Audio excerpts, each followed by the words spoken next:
The day I returned, my close circle of friends hosted a welcome party for me. After a few rounds of drinks, the private room was filled with laughter. Just then, my former fiancé, the one who had fallen for the poor girl I once sponsored, walked in with his girlfriend. The atmosphere instantly froze. I turned my head and my gaze met Ethan G's familiar, cold eyes. His gaze lingered on me for a moment too long, causing Melissa Wen, who stood behind him, to gradually pale. Everyone exchanged glances. Some cautiously observed my reaction. After a brief moment of surprise, I calmly raised a hand and invited them to sit. "Since you're here, take a seat." It was as if the misunderstanding from 3 years ago had never happened. Ethan G's expression flickered with complexity, as if he wanted to say something, but in the end, he only gave a slight nod. Melissa sat beside him, attempting to maintain a dignified smile that couldn't quite hide her awkwardness. Everyone understood the unspoken truth, and their gazes at her held a hint of mockery. I had once saved her, sponsored her education, yet she had stolen my fiancé. Who wouldn't despise such a person? Over the past few years, my family's enterprise had grown exponentially, gradually eclipsing the G Corporation. The shrewd individuals present, whether out of loyalty to me or for their own gain, subtly but unanimously ostracized Melissa Wen, making her feel like an invisible presence. She turned to look at Ethan G., her gaze pleading for help, but he, uncharacteristically, remained silent. A light, probing glance fell upon me. Even in the dim lighting, Melissa Wen's stiff, pale face could not be concealed. Having observed enough, I slowly raised my glass, offering her an out. "You two are late. Self-punishment. 3 glasses each.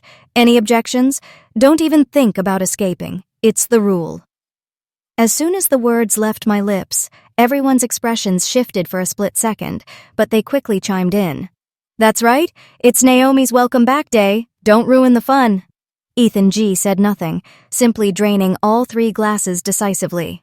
He rotated his wrist, inverting the glass to show it was empty, not a single drop remaining. Our eyes met, as if he were expressing an apology for the events of 3 years prior. I smiled faintly and looked at Melissa Wen. She picked up her glass, her lips curving into a faint, uneasy smile, but she didn't dare meet my gaze. I intended to clink glasses with her, but she suddenly recoiled as if I carried the plague. The glass dropped to the floor. The others couldn't stand it anymore. "Seriously, old G, what's wrong with your girlfriend?"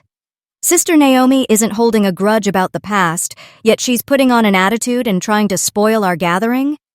Ethan G. shot her a look, his lips pressed together in displeasure, but he still spoke up in her defense. Man didn't mean it, everyone. Please calm down."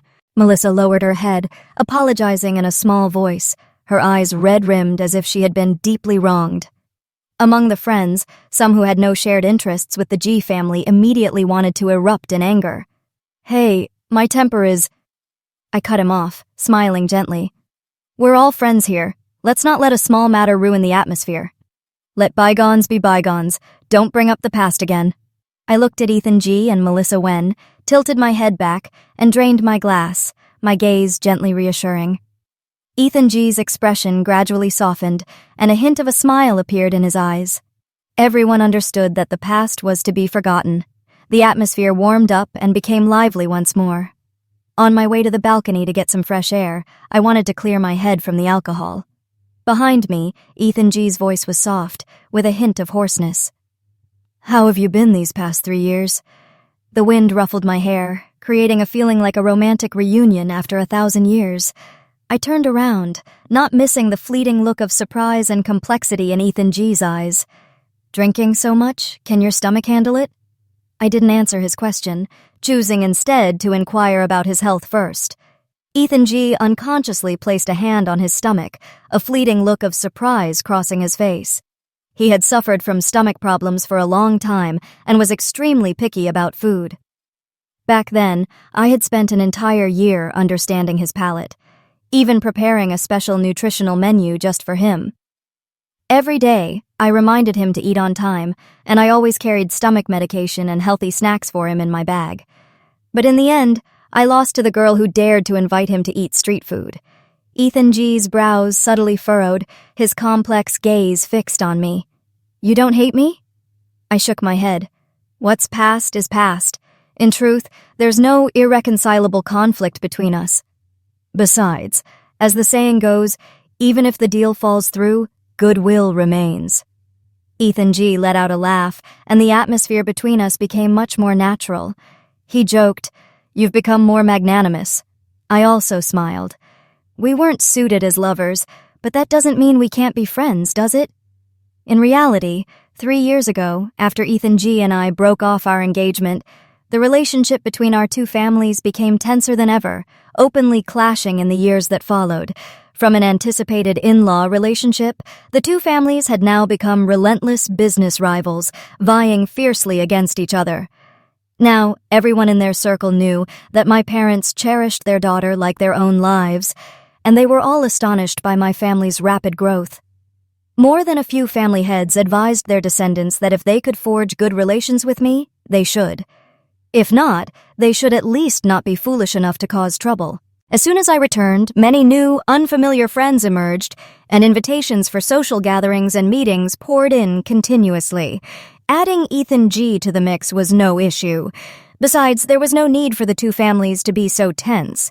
I believed Ethan G.'s attendance at my welcome back party today was likely not without his family's intentions, hoping he would come to ease the situation. After all, the G family, like a towering tree exposed to the wind, was showing increasing signs of decline. They hardly needed another formidable adversary. Catching the implied meaning in my words, Ethan G.'s brow relaxed. He stepped closer to stand beside me. We both leaned against the railing, facing different directions. We began to chat idly about the changes and experiences of the past 3 years. The atmosphere was comfortable, harmonious, and balanced, reflecting an equal footing between us. From the corner of my eye, I caught a glimpse of a white dress disappearing around a hidden corner. I smiled faintly. The coming days would certainly be interesting. After that conversation, Ethan G.'s frequency of contact with me significantly increased. He messaged me, asking for the old nutritional menu, and I meticulously explained every detail and reminded him to take care of his health. Ethan G. outwardly complained that I was troublesome, but the warmth in his words couldn't be hidden. Upon returning to the country, I didn't immediately rush into the company, but instead cherished this valuable time to revisit old haunts. My personal page was filled with old memories, old friends, and familiar places. Of course, Ethan G. and I had known each other since our teenage years, so how many of these memories involved him? Countless. I even suspected he monitored my personal page daily, always being the first to like and comment. The disciplinary teacher is still bald, isn't he? Is this the golden cat we used to feed? Still hasn't graduated? I remember back then we tied red ribbons to this ancient tree to make wishes.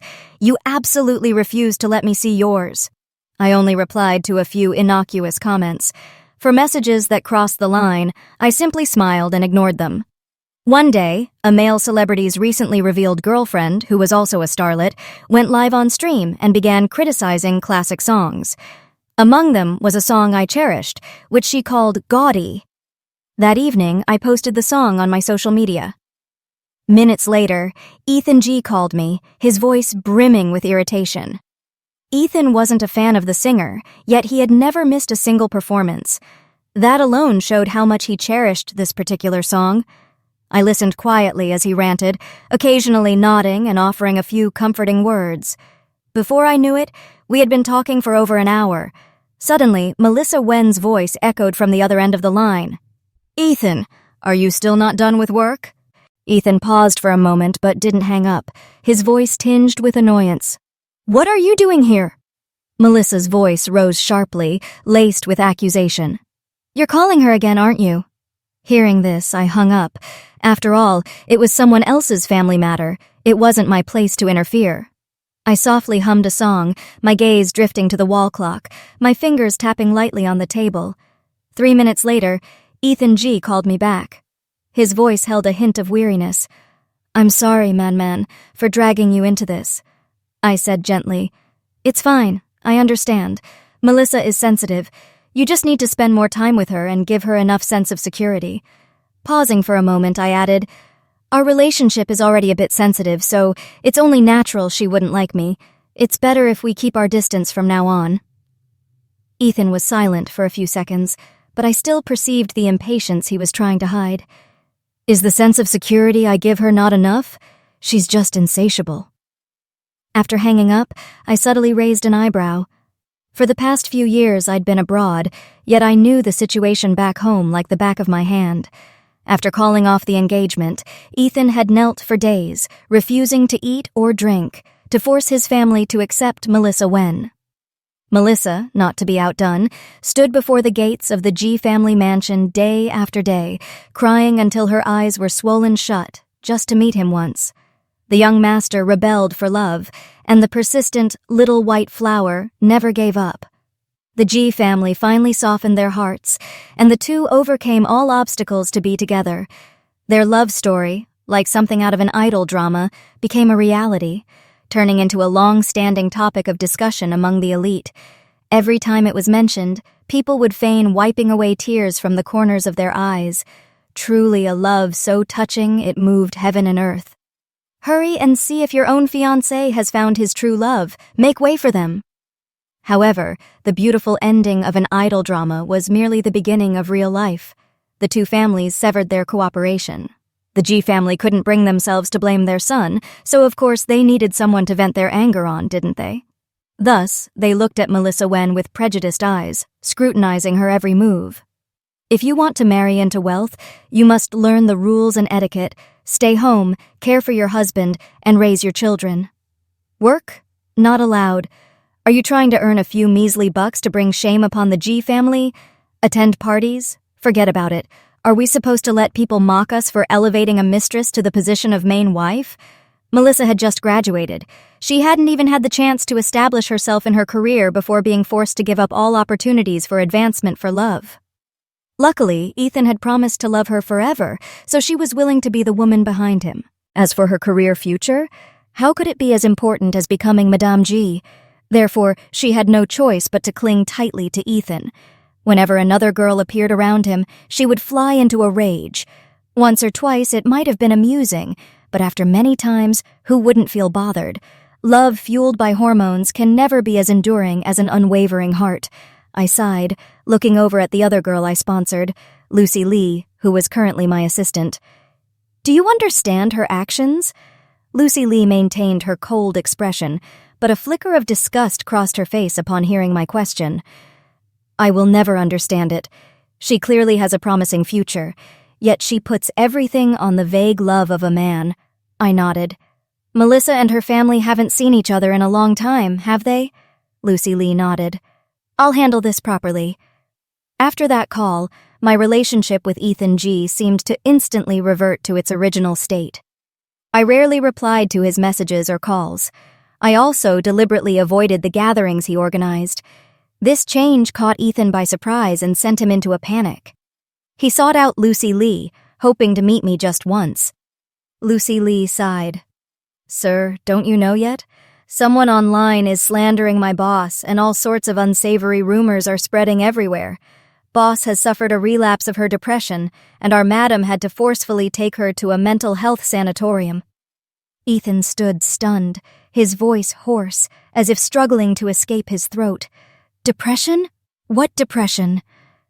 Lucy Lee realized she had misspoke, and a fleeting look of awkwardness crossed her face. I'm sorry, I can't say more. Ethan had no choice but to beg Lucy Lee to take him to the Q family residence.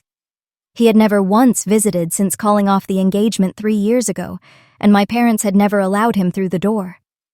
On the way to the Q family residence, Lucy Lee glanced in the rearview mirror and saw him searching for information online.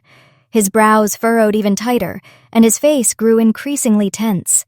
On one platform, an account named Momo had posted information about me, accusing me of being a third party who interfered between Ethan G and Melissa Wen. It claimed that after returning to the country, I used the guise of friendship with no boundaries to entangle myself with Ethan G. There was even a photo of Ethan and me chatting on the balcony during my welcome party that day, and the angle made it look extremely intimate. In an instant, the internet was filled with insulting remarks, from green tea to clingy young miss, all utterly repulsive. Many friends defended me. Everyone clearly understood who was behind this, and they asked if I wanted to clarify or retaliate. I simply smiled sadly. It's fine. True justice is in people's hearts. I don't want to pursue it any further. Compared to what they had done, I was the one whose fiancé was stolen, yet I was also falsely accused and slandered. Despite all this, I had no intention of retaliating, making people exclaim that even the Virgin Mary would blush. People joked about it, but truly I had occupied the moral high ground. The stronger the flames of public opinion raged, the greater the benefit for me and the Q family. I was even worried the fire wasn't burning hot enough, and had secretly added a little fuel to the fire. Now, it was time to proceed to the next step. After Ethan arrived at my house, my mother immediately frowned and chased him away. "My daughter always encounters bad luck whenever she meets you, so get out of here." He wouldn't stop apologizing.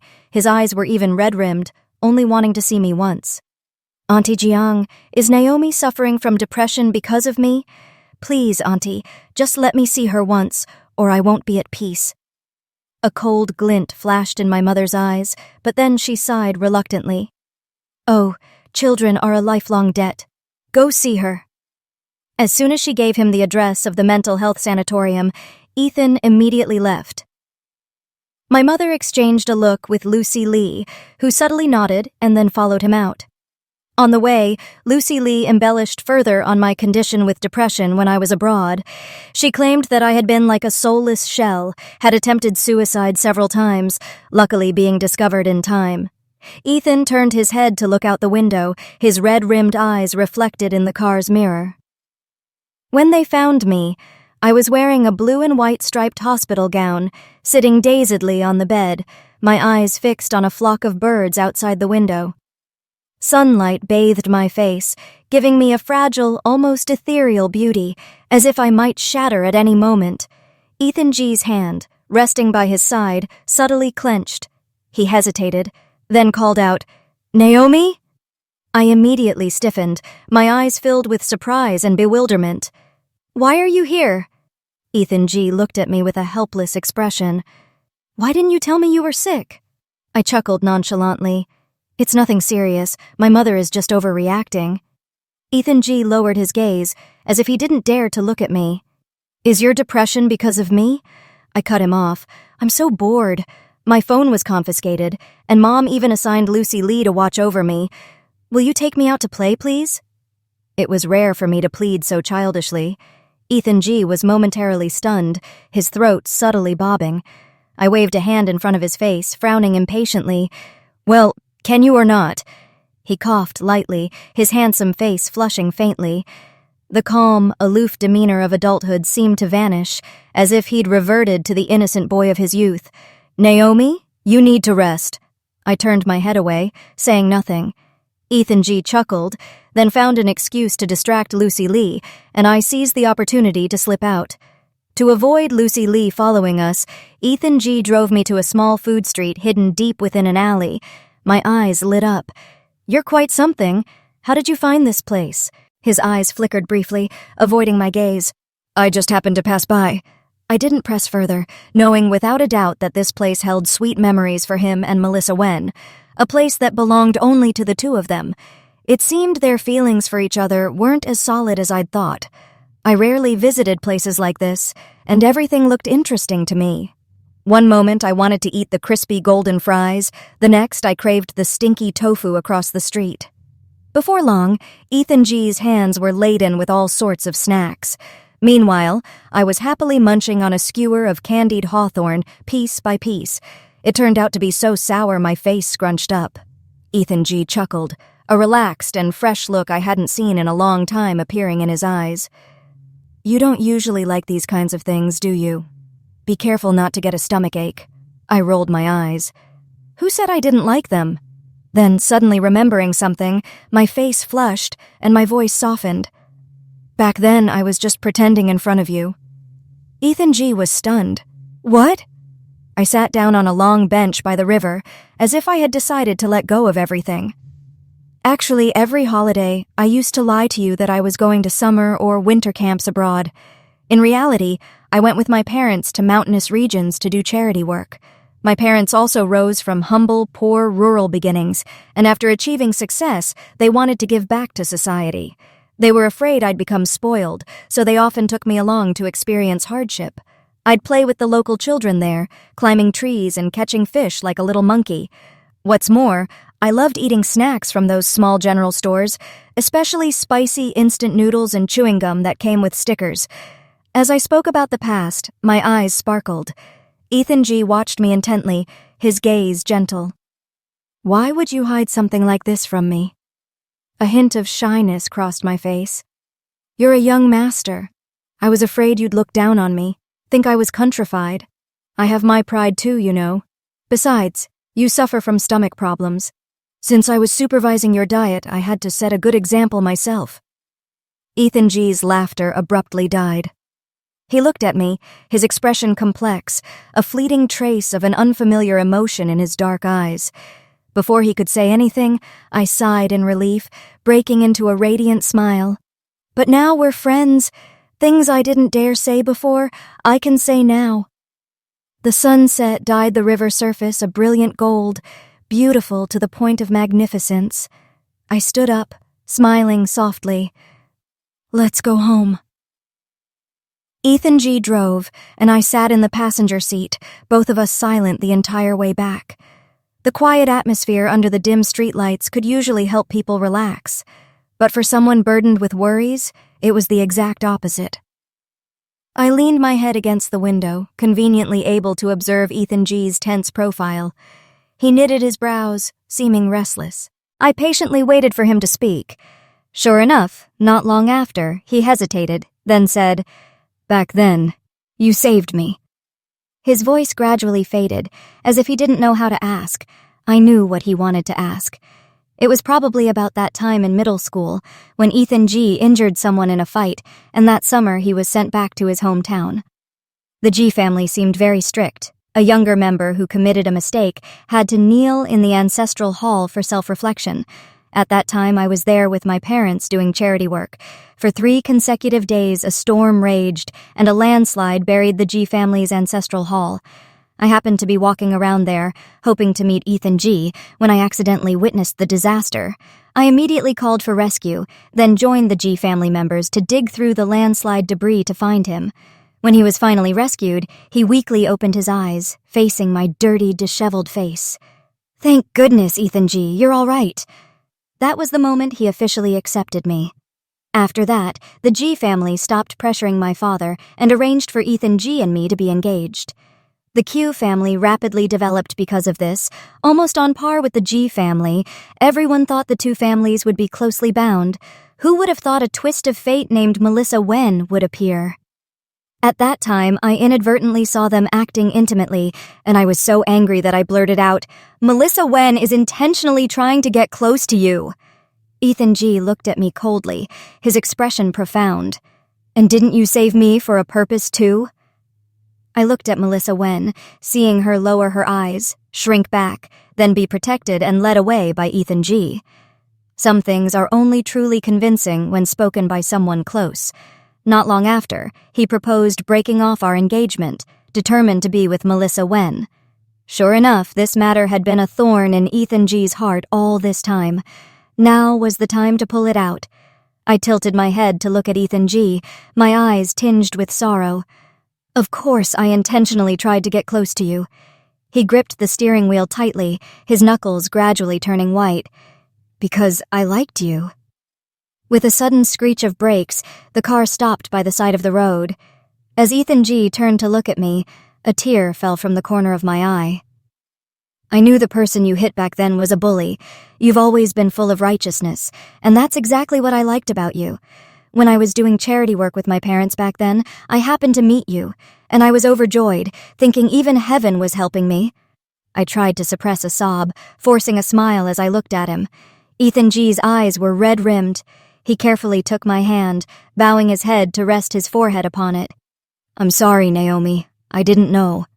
The warmth on my hand made my heart stir. Slowly but firmly, I withdrew my hand, looking at him gently, my eyes filled with bewilderment. "Meeting someone you truly love isn't easy. You must cherish it. Melissa Wen is someone you care about. Don't worry, I won't blame her, and you shouldn't blame her either. She just loves you too much. A flicker of emotion and remorse crossed Ethan G's eyes. I didn't come to speak up for her. You don't have to suffer like this. I chuckled. Anyway, I had a lot of fun today. Consider it you making up for it on her behalf. Ethan G's gaze towards me was gentler than I had ever seen. Everything seemed to be understood without words. I looked into the rearview mirror, seeing the car that had been following us all day, and the corners of my lips slowly curved upward. When memories were no longer singular, when the sincerity once prided on had been sullied, and when the moonlight became pristine once more, how would she face it? After leaving the recuperation retreat, I officially stepped into my role as vice president of the corporation. My 3 years abroad were, in fact, spent training at the company's overseas branch.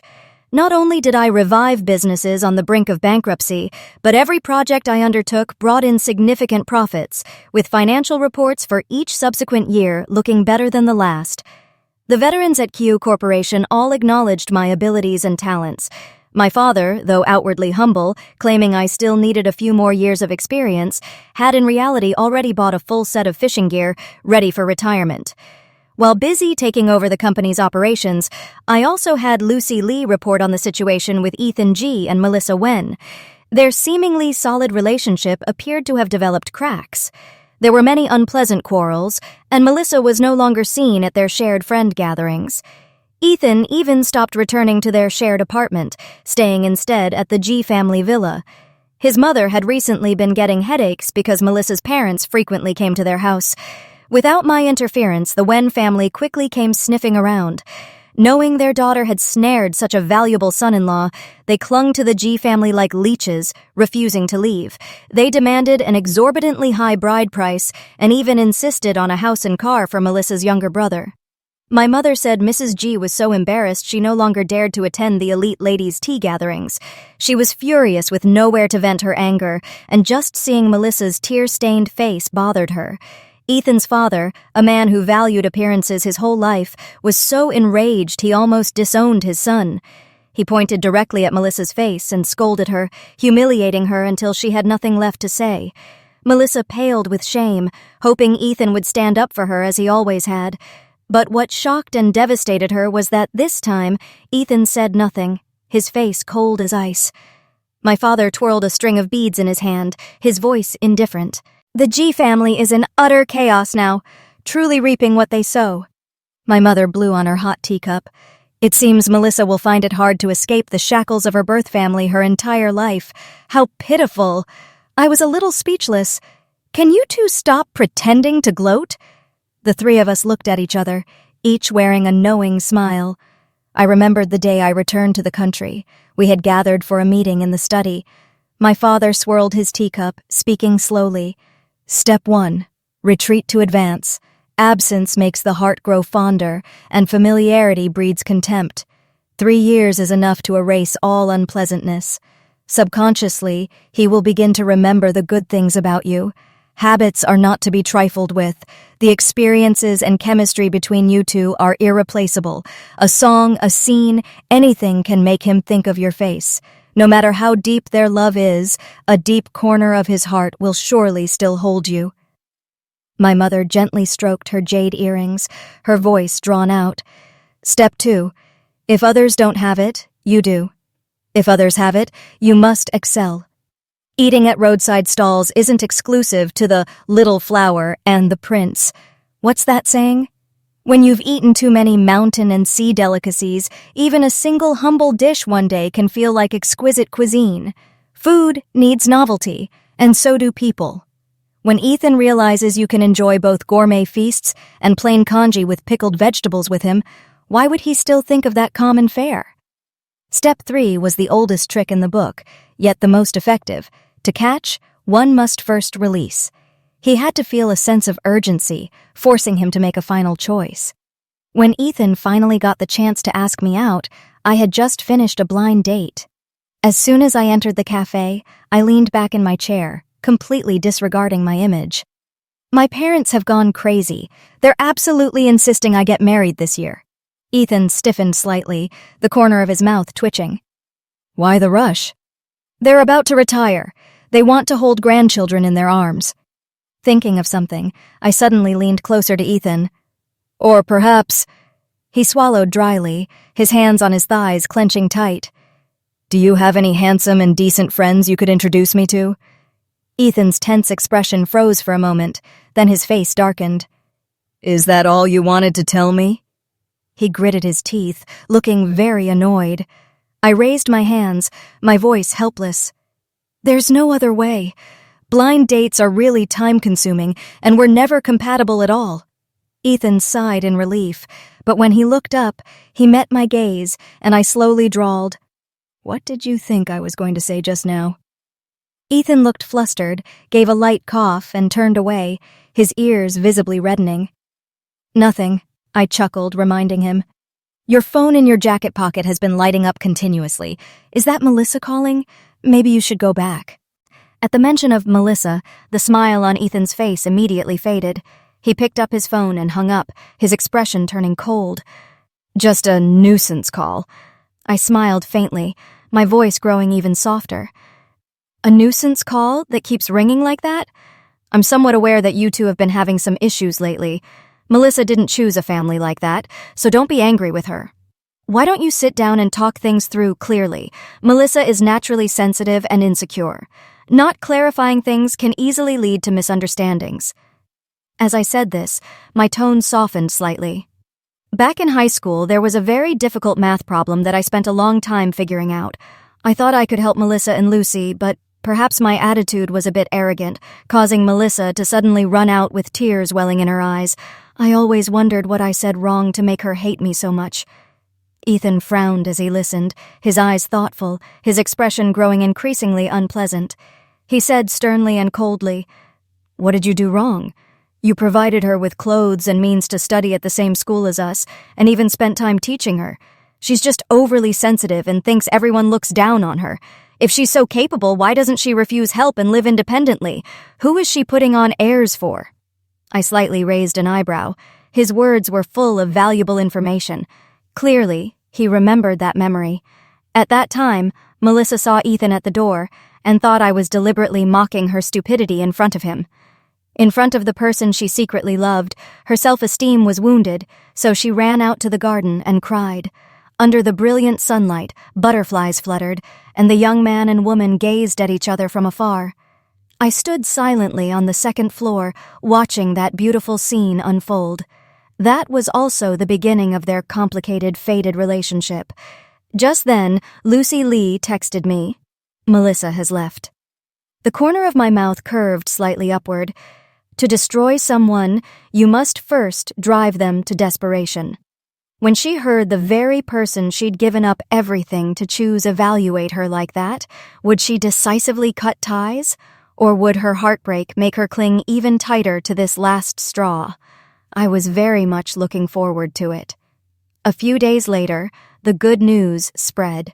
Melissa was pregnant, and the G family was preparing for their engagement. The matter proceeded smoothly because the Wen family, having finally settled down, offered apologies and sweet coaxing. The G family could only swallow their pride and let the matter slide. Whether someone had tipped them off or they'd simply grown wiser, after making a huge fuss and gaining nothing, they turned their attention to Melissa Wen. Playing the sympathy card, they insisted that only family would truly stand by her. Alone and brimming with grievances, Melissa once again felt the warmth of family. Says my father was feeding the koi in the pond. Hearing this, he didn't even bother to lift his head. She easily forgave the family who once tried to sell her to an old bachelor. Not only forgive, but also help them settle in the capital city, and now they're putting on a show of a harmonious family. My mother chuckled softly, a hint of mockery flashing in her eyes. What's distant often seems appealing. What's near at hand frequently turns sour. This truth never fails. After all, they were flesh and blood. Over a decade of separation had allowed all animosity to fade away with time. Especially after enduring grievances from outsiders, her subconscious mind more readily recalled the good aspects of family. Under our protection, she had even forgotten how shamelessly her family had acted for their own gain. I continued to decline Ethan G's calls. my brows slowly unknotting. Soon it was time for my birthday party. This was my first public appearance after officially joining the Q Corporation, and to expand my network and connections, it naturally had to be a lavish affair. Today, Ethan G. and Melissa Wen were also present. The two of them walked arm in arm, looking quite a well-matched couple. I raised my glass to them from afar, then continued to socialize with other guests. Amidst the luxurious setting, wine flowed freely. Dressed in an elegant white gown, I gracefully conversed with various CEOs. No matter where I went, a fervent gaze always followed me. I turned around and smiled faintly. Ethan G's eyes immediately lit up, and he instinctively stepped towards me. Melissa Wen's smile froze. Before she could react, she was pulled forward a step, bumping directly into a waiter holding a tray. The shouts attracted the attention of the guests. The wine glasses on the tray shattered, and the fishtail hem of Melissa Wen's pink dress was stained with wine. At that moment, Melissa stood awkwardly, frozen in embarrassment. Everyone knew who Ethan G. was. Seeing Melissa Wen in such a state, many openly showed disdain, whispering amongst themselves, "Unworthy, low class, a waste of a glance." These words drifted into her ears. Melissa's face flushed, then paled, and she bit her lip until her entire body trembled. Ethan G's expression was also unpleasant. He didn't even spare her a glance. When I had heard enough, I stepped forward to help her out of the predicament. Politely and gently, I suggested taking Melissa upstairs to change into another outfit. Everyone immediately looked at me with even greater admiration. Ethan G's tense expression gradually softened. In his eyes, there was a hint of apology and helplessness, but when he looked at me, his gaze was full of burning intensity. "Naomi, I'm sorry for spoiling your birthday party." He didn't notice that Melissa, standing beside him, was biting her lip, her eyes red-rimmed. I shook my head. "It's just a minor incident." He wanted to say more, but I turned and led Melissa away. As soon as we stepped into the changing room, Melissa suddenly lifted her head to look at me. "Seeing me like this, you must be very pleased with yourself, aren't you?" I chuckled, looking at her. "What are you talking about?" Melissa scoffed. "Your arrogance is truly repulsive. Don't think I don't know you did that on purpose. Weren't you just lucky enough to be born into a rich family? Besides relying on your power to bully others, what else can you do? Aren't you ashamed?" I sighed. "Your weakness doesn't make you right. My parents built this enterprise from nothing, and I, as their child, am simply inheriting and developing it. So why should I be ashamed? As for you, you could completely strive for success on your own. Why must you sacrifice your future for a man?" This was something I had never understood. We met Melissa while doing charity work in a remote village. She was only 13 at the time, being dragged on the ground by her father and an old farmer. Her eyes were filled with despair and resentment. We called the police, and she knelt on the ground, crying and begging us to take her away. She didn't want to waste her entire life in that small village. Lucy Lee had a similar background, but she had clear goals, and the resolute look on her face commanded respect. She said, "Knowledge changes destiny. I want to study. I want to build my own life." I sponsored both of them. For Melissa, it was pity. For Lucy, it was profound admiration. But I never interfered with their decisions or thoughts. Years later, both made entirely different choices for their futures. Melissa clenched her fists, her face contorted with fury, tears on the verge of falling. "I hate your arrogant tone the most, as if my choice to pursue love was some huge mistake. Ethan G. is the only one who's ever been good to me. He's my salvation. What's wrong with liking him? You sponsored me, but does that mean I have to follow your dictates? Yes, I stole your fiancé, didn't you know? Even Ethan G. despises your arrogant demeanor. Your so-called sponsorship is just fake and hypocritical. It's disgusting." I burst out laughing. "Spending money on your education, giving you the best conditions, dedicating my time to teach you, is that what you call dictating your life? You didn't even ask if I agreed. Then why didn't you refuse the sponsorship?" In that instant, her face grew even angrier, and her eyes even held a hint of hatred. "Yes, You knew I could only rely on you, so you deliberately tried to keep Ethan and me apart, preventing me from getting close to him. Isn't that dictating my life? Of course not. In fact, I was the one who subtly facilitated their relationship. I merely smiled without replying. I don't understand. Why is it that when Ethan is kind to you, you see it as salvation, but when I'm kind to you, it's arrogant charity? Is it because he has something more than I do? Melissa was momentarily stunned, then her face immediately showed embarrassment, and she gritted her teeth in reply. He's sincere with me, but you just want to use me to show off your kindness, to make yourself look good. I interrupted her, a sorrowful expression on my face. So that's what you think? The next second, I fainted. Melissa immediately froze, standing rooted to the spot. Just then, the door was pushed open hurriedly. Naomi! It was Ethan G's anxious voice. Boss is agitated. Her depression has flared up again. It was Lucy Lee's voice. Behind them, the chaotic footsteps of many others could be heard. Ethan G picked me up, his voice cold as he questioned Melissa Wen. What did you say to Naomi? I didn't, Lucy Lee said. I overheard snippets like stole fiancé, revenge, and charity. Melissa Wen's voice suddenly grew sharp. How can Lucy Lee's words be trusted? She also received favors from Naomi Q, and she even works for her. Of course, she'll side with her. As soon as the words left her lips, everyone fell silent. Lucy Lee let out a cold chuckle. You also received help from the boss, so how could you do something like steal her fiancé and even slander her online? This statement caused the entire room to erupt in murmurs. Curses and contemptuous remarks were all directed at Melissa Wen. She became the target of public condemnation. I heard my father's furious roar. Ethan G., what is the meaning of you indulging your fiancée as she continuously slanders my daughter? Do you truly believe the Q family is so easily bullied? Ethan G. tightened his grip around me, but he didn't set me down. He spoke apologetically. I apologize, Uncle. Once Naomi wakes up, I will personally apologize to her. As for Melissa Wen, I will break off our engagement with her. I will also clarify all the online rumors and provide you with a satisfactory explanation. With a thud, Melissa Wen collapsed onto the floor, stunned. She clung tightly to Ethan G's clothes, her voice trembling with fear. I was wrong, Yu. I'll apologize to her. But what about our child? Don't you care about our child? Ethan G's voice was cold. Forget it.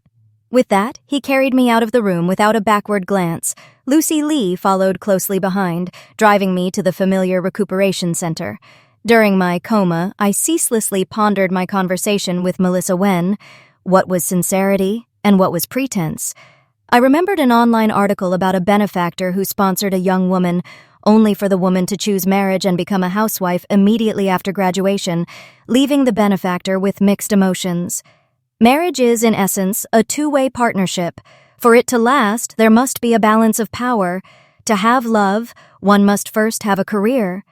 There were clearly so many cautionary tales, yet why did some people still refuse to stop until they drove themselves into a dead end? Now I understood. Some people didn't choose love.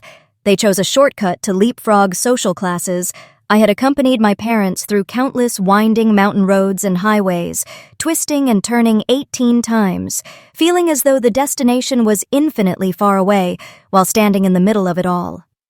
That's why there are shortcuts. Shortcuts shorten the distance, but they are rough and full of thorns. One slip of attention, and you'll fall. Every word Melissa Wen uttered revealed her envy of my background. She was unwilling to live an ordinary life. She wanted to prove that by winning Ethan G, she had surpassed me. She even saw herself as righteous, to the point of self-deception. Ethan G wasn't just the lifeline she had to cling to, but her sole trophy.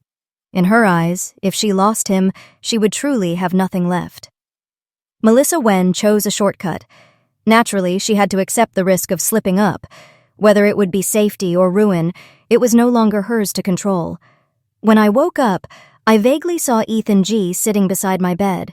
His eyes lit up, the joy easing the fatigue on his face. Naomi, you're awake. Ethan G, why are you here? At my surprise, he took my hand, pressing it against his face with lingering affection. His voice was hoarse. Naomi, I regret it. Can you forgive me? I slowly withdrew my hand, turning my head to look out the window.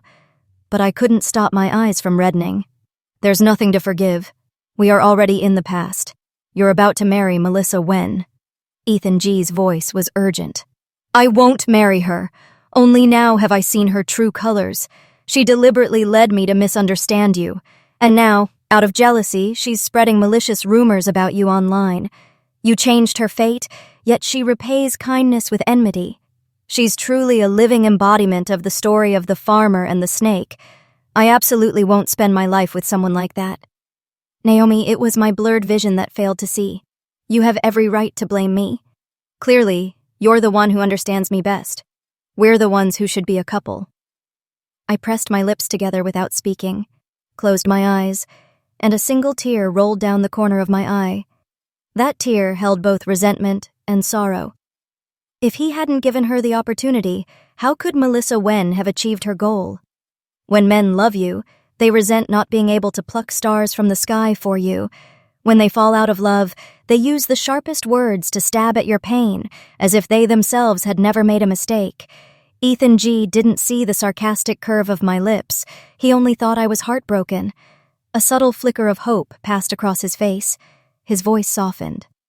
Naomi, I will prove it to you. For now, can we just stay here? Don't be afraid. I'll always be by your side. With that, he turned off his phone, which was constantly receiving messages, right in front of me.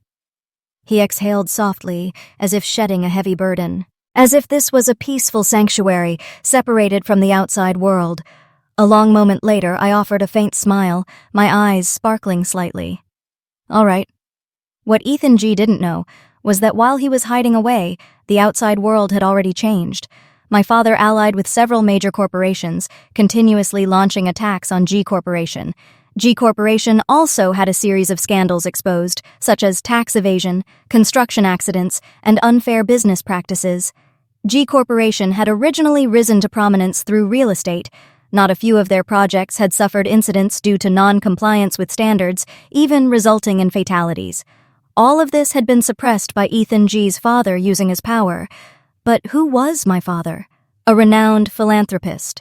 He had helped countless people, and among them, it was easy to understand that some would want to gather evidence to take revenge on the G family.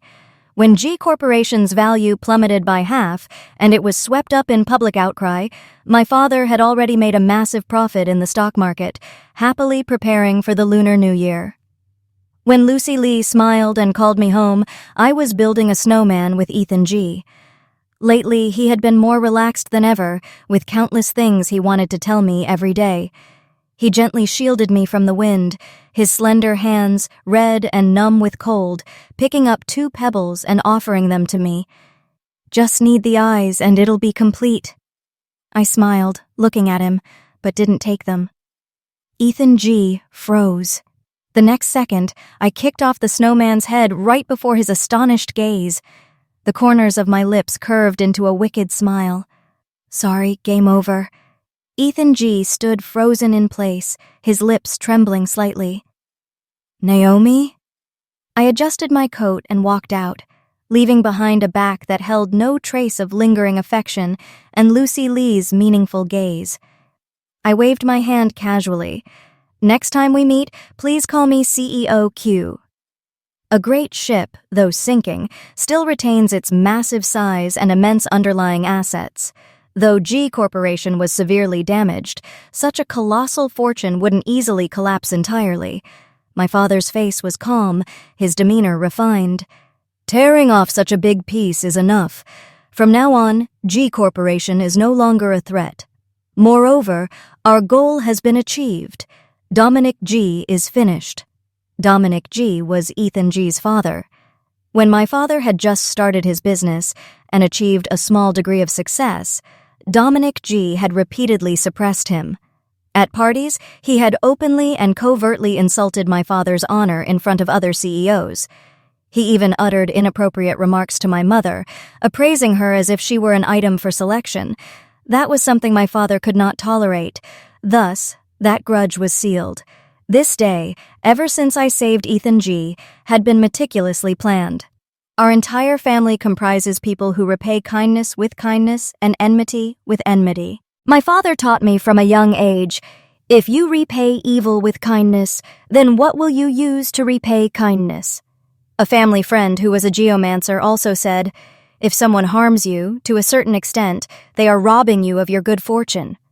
Revenge is also a process of reclaiming that fortune.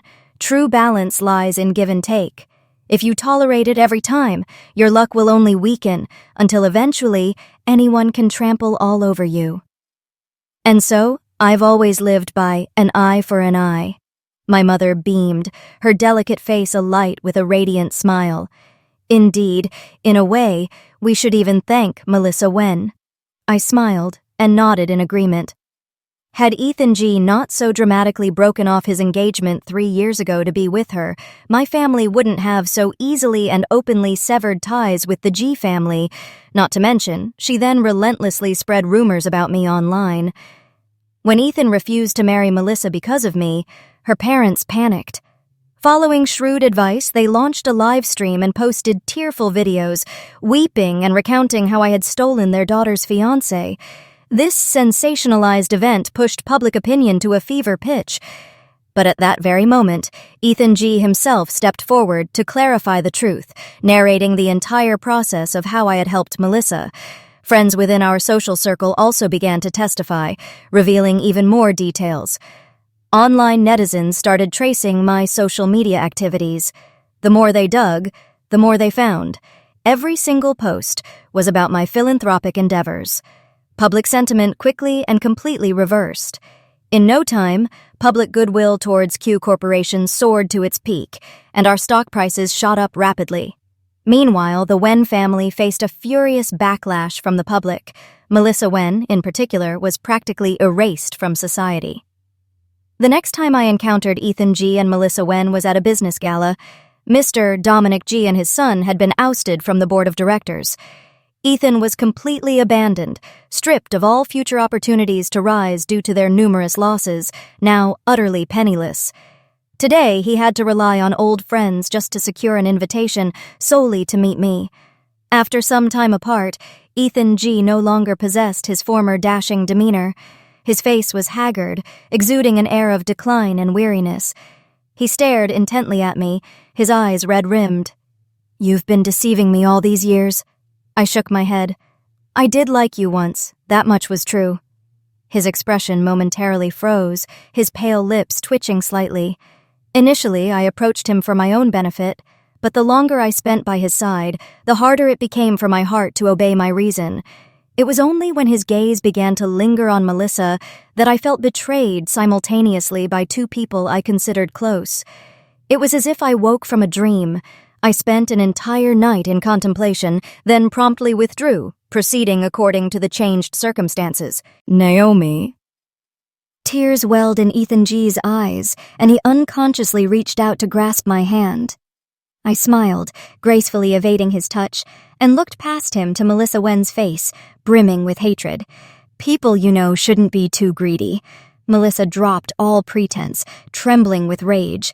"Was all of this your doing? Naomi Q, you despicable wretch. You'll get your comeuppance, just you wait." I quietly met her gaze. "Yes, perhaps the moment I saved you, my comeuppance was already predestined." There's a very insightful saying, helping a kind person is sowing good karma, but helping a wicked person overcome their difficulties will result in that karma falling upon oneself. Now, I believe that to be true. Hearing this, Melissa Wen froze for a moment. I dropped my smile and leaned closer to her. Just like a mother cannot accept giving birth to a traitorous child, I cannot accept that my kindness nurtured an ingrate like you. You can see me as a hypocrite, as arrogant, but the truth is, I saved you, I sponsored you, and because you betrayed me, you have no right to expect my forgiveness. I lightly patted Melissa Wen's shoulder, and goosebumps rose on her arm. She finally seemed to be afraid, her trembling eyes blurring with tears.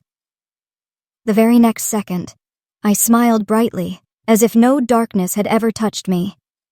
"Now, take your trophy and go earn money for your child's milk. I wish you two 100 years of happiness, entwined together until death." After Ethan G. completely lost his standing, many people vied to kick him while he was down. He and Melissa became a hot topic at recent parties. Ethan seemed to have transformed into a different person, drowning his days in alcohol. Surprisingly, he eventually still married Melissa. People couldn't help but sigh, wondering if this was truly true love. I just smiled, saying nothing. When the Wen family caused such chaos, even trampling on the G family's dignity, why did the G family still agree to Ethan marrying her? Lucy Lee had to go to great lengths to uncover the truth. It turned out Ethan G suffered from a low sperm count. This might be his only child. Why would they not let her give birth to it? But they didn't know that this child might not even be Ethan G's. Melissa Wen knew that Ethan and his mother detested her and would certainly torment her in every possible way. She wanted to have an abortion and leave with her own family. But once again, she was sold by her own parents to Ethan's mother and him. Once again, she was pushed into hell. Regrettably, this time, no one would save her. I remarked indifferently. Does this count as another form of karma? Lucy Lee was silent for a moment, a trace of melancholy flickering in her eyes. That was her choice. My phone rang, and my expression softened. Assistant Lee, my parents called us home for dinner. My father just caught a big fish. A warm smile briefly bloomed on Lucy Lee's usually cool face, like ice melting in the sunlight. Yes,